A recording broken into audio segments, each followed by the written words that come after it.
Chapter 8. Now that I finished his care, it was time to document what I did in the chart.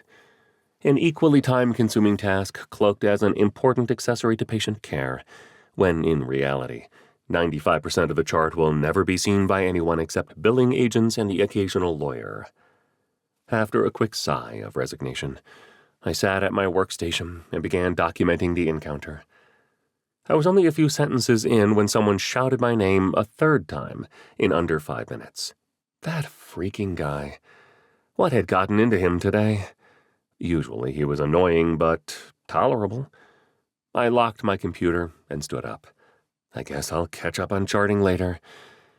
Of course I was lying. I wouldn't catch up until I get a day off and gave up time with my family to chart without compensation. But patience come first. And Brandon was still a patient, unfortunately. I found him sitting on the edge of the bed while his nurse was in the corner, documenting triage questions on the computer. "Yes, how can I help you?" I asked in a tone that was a combination of a question and a sigh. "Oh, sorry to trouble you, Doc. Didn't realize making you see a patient was beneath you." "Brandon, let's skip the attitude. I'm here. What is it today?" "I got something new for you to look at, Doc. My left knee is killing me. It's all swollen and I can't walk on it." Okay, that actually was a new issue. With his proclivities, it could be many things. Infected joint, gout, overuse injury. "Do you have any idea why it hurts? What have you been doing the last few days?" I asked. I stopped myself before adding the next line, other than coming to the ER daily. "Same thing I do every day. Walk around a bit, enjoy God's green earth, sleep under the stars. Now look how swollen it is." I sat on the exam stool and examined his knee. There was no swelling, no redness, no wounds, no grinding with range of motion, no evidence of trauma. The knee looked perfect. "Honestly, your knee looks pretty good. I see nothing wrong. I think you do well with some good old-fashioned rest, ice and ibuprofen. Should feel better in a day or two." "What, you're not even going to get an x-ray? Why won't you ever do anything to help me?" he asked. His hands moved from the bed to his thighs and back again.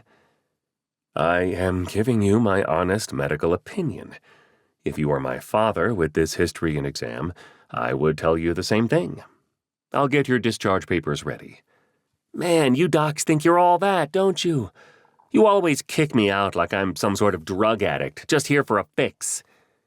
"Well, you do abuse methamphetamine. Stopping that would likely improve your life significantly. You might even hold down a job and be homeless no longer.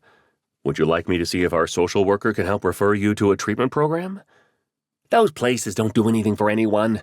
I can get as many drugs there as I can on the street. You know what? I'm done. This is pointless.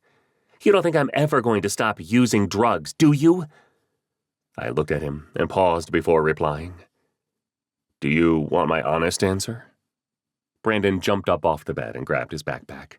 "Of course I do." He opened the zipper and started rummaging through the contents.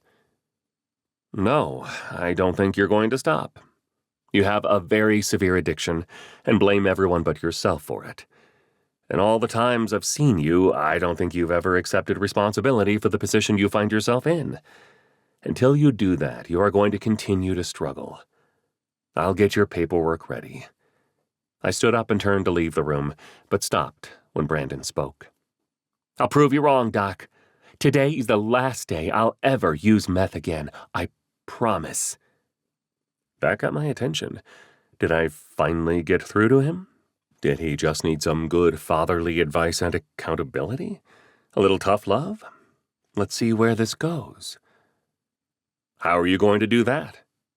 Brandon began breathing deep and slow, like he was trying to meditate. "I'll show you once you look at my left foot. It's been killing me. I think I stepped on something." I knew there was nothing wrong with his foot, but we might be on the verge of a breakthrough in his life. So I sat back on the stool and reached for his foot.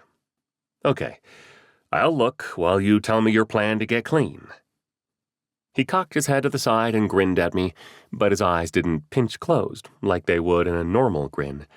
They stayed open and stared through me as if I wasn't even there. His voice changed from high-pitched agitation to a low monotone. I'm going to cut all the bad things out of my life, starting right now with you. His nurse made eye contact with me, and I saw the concern on her face. It was a dramatic contrast to Brandon's, whose face now contained no emotion. I saw his right arm come up from inside his backpack, and noticed a glimmer of metal in his hand. The nurse screamed and reached for his arm, but Brandon had a head start. His arm quickly rose high above my head and slashed down toward me.